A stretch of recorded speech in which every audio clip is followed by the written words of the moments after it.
Okay, അത് മതി.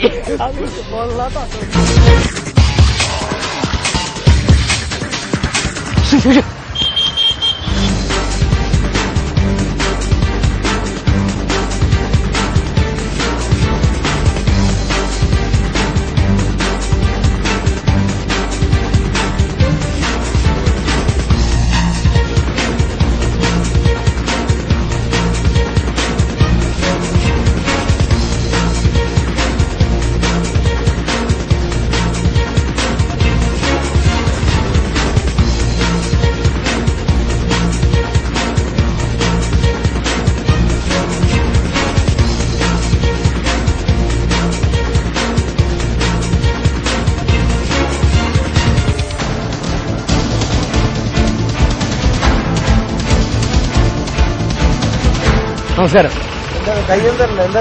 ഇല്ല, ഒന്നുമില്ല സാർ. എന്തിനാ മായോട്ടി? ഞങ്ങളതേ മനോരമയുടെ ഇല്ല സാർ, ഞങ്ങളൊരു ഷൂട്ടിങ്ങിന് വേണ്ടി വന്നതാണ്. ഷൂട്ടിങ്ങിന് വേണ്ടി ഞാൻ ജയസൂര്യാണ്, ആക്ടർ ജയസൂര്യാണ്. ഞങ്ങളെ എന്റെ പേര് ജയസൂര്യ എന്നാണ്. പേടിക്കണ്ട, സോറി കേട്ടോ. ഇത് പിടിച്ചോ, ഫിഷ് കൈ കേട്ടോ. ചില സിനിമയിലൊക്കെ അതായത് നമ്മള് പൊട്ടിച്ചിട്ട് ഓടുന്നു, അപ്പൊ തന്നെ പ്രതികരിക്കാൻ വേണ്ടി നിൽക്കുമ്പോഴത്തേക്കും പോലീസ് വരുന്നു. സിനിമാറ്റിക് സ്റ്റൈലായി പോയി. പക്ഷെ നമ്മുടെ പോലീസുകാർ നല്ല ഊർജ്ജമുള്ളവരാണെന്ന് തിരിച്ചറിഞ്ഞു എന്നുള്ളതാണ് സത്യം. കാരണം അപ്പൊ തന്നെ അവർ പ്രതികരിച്ചു എന്നുള്ളതാണ്.